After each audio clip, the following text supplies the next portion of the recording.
A blessed day to everyone.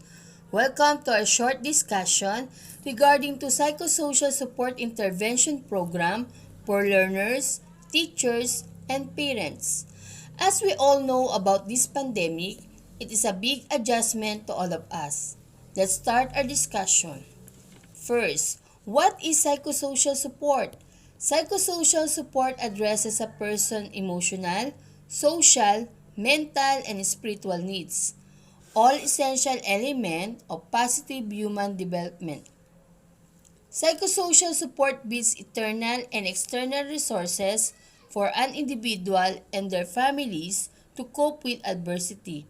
It supports families to provide for children's physical, economic, educational, and health needs.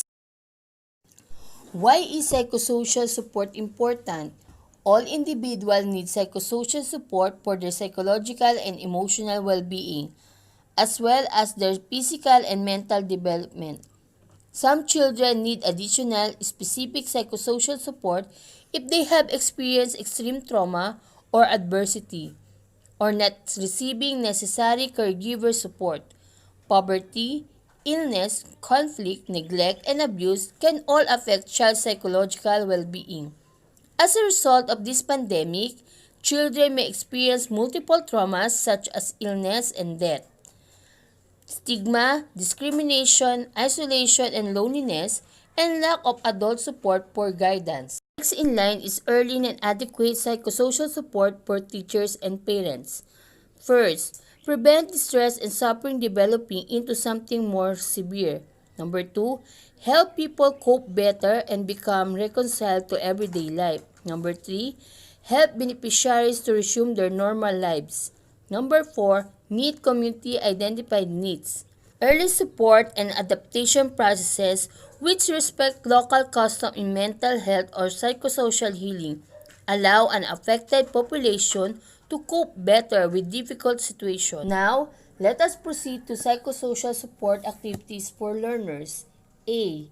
Support families to effectively meet children's psychosocial need and care for children in their own communities. Families and communities that love and care for children are the best place to provide psychosocial support. Next, integrate psychosocial support activities into existing community and health system. Number 3, organize community caregiver support groups through existing community resources and structure to address caregivers' emotional and psychological needs. Number 4, support mentorship programs for children and youth affected by pandemic or COVID. Mentorship programs can lessen grief and positively affect psychological outcomes, especially for children without an adult caregiver.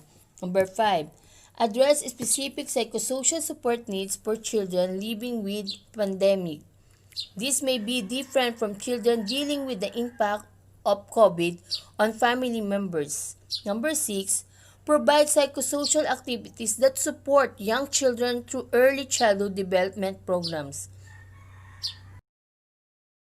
Number 7, strengthen social welfare services and promote community child protection policies.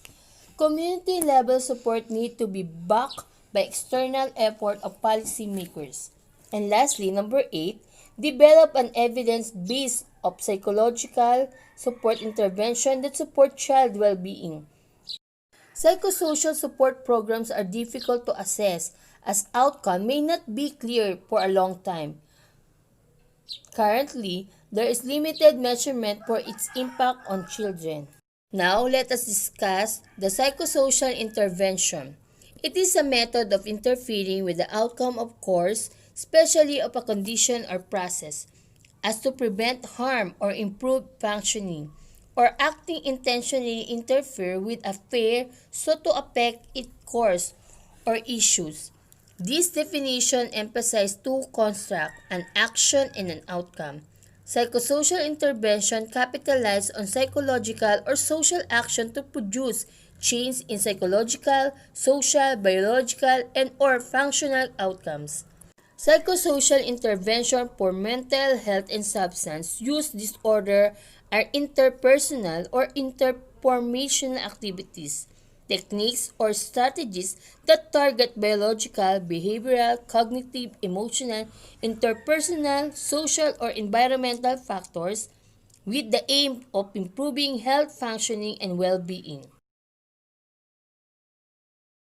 Here are the example of psychosocial intervention. Number 1, assertive community treatment. A fundamental goal is to provide support and help consumers develop skill so they can maintain community living, avoid hospitalization, improve their quality of life, and strive for recovery.